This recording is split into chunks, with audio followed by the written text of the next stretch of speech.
আসসালামু আলাইকুম, আমি আশরাফুল ইসলাম আমিন। স্বাগতম জানাচ্ছি নতুন আরো একটি ভিডিওতে। এই মুহূর্তে সারা বাংলাদেশে কোটা আন্দোলনের ইস্যুতে এক ভিন্ন রকম পরিস্থিতি দেখা যাচ্ছে।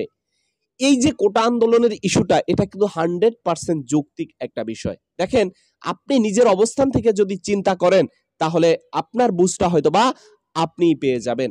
তবে আজকে প্রধানমন্ত্রী সহকারে ডিবি প্রধান হারুন সাহেব যেই হুঁশিয়ারি দিয়েছে, আমার মনে হচ্ছে যে কোটা আন্দোলনকারীদের জন্য এটা একটা দুঃসংবাদ হতে যাচ্ছে। তবে এটার সাথে আমিও একমত রয়েছি। কারণ দেশের জানমালের ক্ষতি মানেই নিজেদেরই দুঃখ ডেকে আনা, নিজেদেরই ক্ষতি করা। দর্শক, প্রধানমন্ত্রী থেকে যেই নির্দেশনা পাওয়া যায় যে কোটা আন্দোলনকারীরা যদি আন্দোলন করে করুক, তবে দেশের জানমালের যদি কোনো ক্ষতি হয় তাহলে তারা ব্যবস্থা নিতে বাধ্য হবে। ডিবি প্রধান হারুন সাহেব থেকে যে বিষয়টি উঠে আসছে সেটা হচ্ছে, আন্দোলনকারীরা যদি গাড়ি ভাঙচুর না করে, যানজট সৃষ্টি না করে, জনগণের যদি কোনো ক্ষতি না করে, তাহলে কোনো সমস্যা নাই। আর যদি এই সকল কাজগুলা তারা করে, তাহলে তাদের বিরুদ্ধে ব্যবস্থা নেওয়া হবে। তবে এখানে ভিন্ন একটা মত রয়েছে। দেখেন, আমরা বিগত দিনে যেই ইস্যুগুলা দেখে আসছি, প্রত্যেকটা ইস্যুই কিন্তু রাস্তায় সমাধান হয়েছে, রাজপথে সমাধান হয়েছে।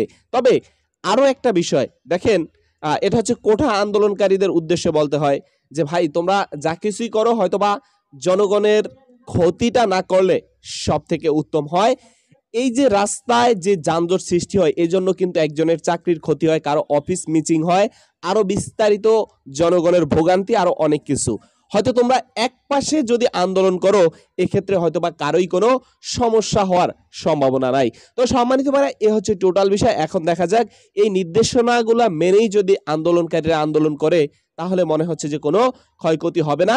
হয়তোবা এটা সম্পর্কে শীঘ্রই কোর্টের কোনো ব্যবস্থা আসবে বা প্রধানমন্ত্রী থেকে কোনো নির্দেশনা আসবে। তো আজকের ভিডিওটি এখানেই শেষ করতে চাই। দেখা হবে নতুন অন্য কোনো ভিডিওতে। সবাই ভালো থাকবেন। আসসালামু আলাইকুম ওয়া রাহমাতুল্লাহি ওয়া বারাকাতুহু।